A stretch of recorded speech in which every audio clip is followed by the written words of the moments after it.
Hi, I'm Aaron Brooker, agronomist for Michigan and Northern Indiana.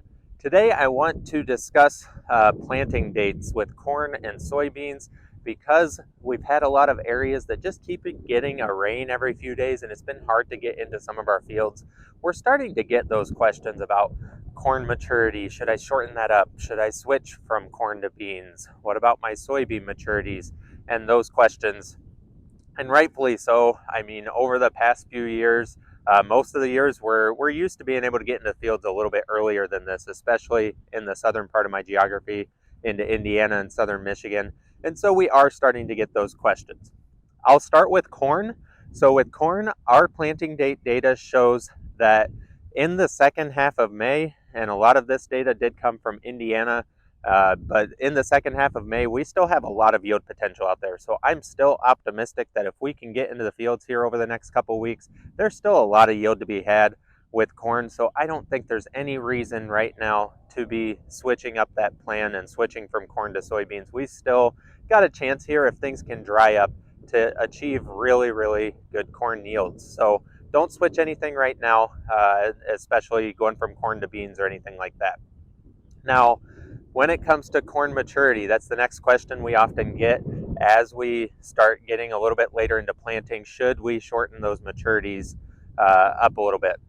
So at this point, we do have data that shows that sticking with a well-adapted maturity, a longer well-adapted maturity for your area is still going to be the most profitable. So this data does include drying costs. So especially if you have the ability to dry your corn, it definitely is going to pay to stick with that longer maturity that's still well-adapted for your area. Now, if you're already pushing the limits a little bit, have something that might be a little bit too long for your area. Maybe if we planted that in the first part of April, it was something good to try. Maybe switch out of that stuff that's a little too long already, but for the most part, anything that's well adapted, stick with that plan for now on the corn side of things. Now with corn seeding rates, we have data on that as well. We've looked into it. Really, the data doesn't support making any significant change. There could be a slight advantage to dropping those seeding rates as we get into later planting, just because that corn will probably emerge a little bit better. We'll have fewer plants that struggle to emerge because we're planting into warmer conditions. That corn's going to pop right up out of the ground. But realistically, I don't really recommend that we need to make any changes on our corn population. Now, switching over to soybeans, things are going to look a little bit different. So on the soybean side of things, now that we're in that second part of May, the yield potential is still there. But how are we going to get that? So as we look at 20 plus years of data here, there's still 100% roughly of that average here in this data, 100% of our yield potential here. So not going to get our highest yields that we saw there when we were planting back in late April or the early part of May, but still not seeing that tail off that we might see once it gets to June.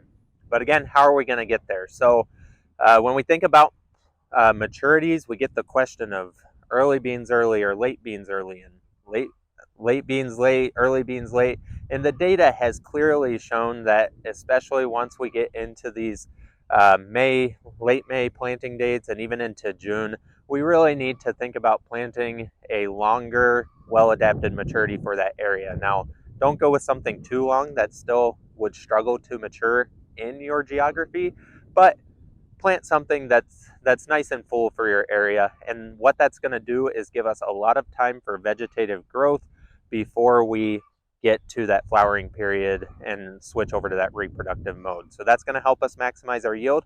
Additionally, as we get into later planting dates, and I don't think we're quite there yet, but as we talk about early planting, when we plant early into good conditions, a lot of times that's when we talk about those 130 and 140,000 seeding rates. Once we get really for the southern part of the area, by May 20th, we might want to start bumping those low rates up 10,000 or so.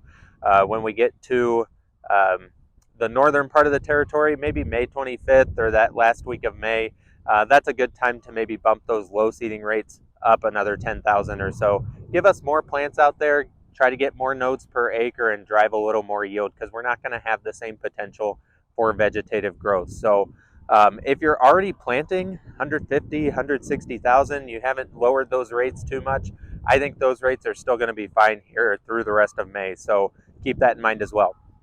If you have any questions, feel free to reach out. I know we're going to continue to get questions about this, and hopefully, we'll pray for a break in the rain here that some of these areas can get on these fields and we can get planted here still in a good time frame. So thanks for listening.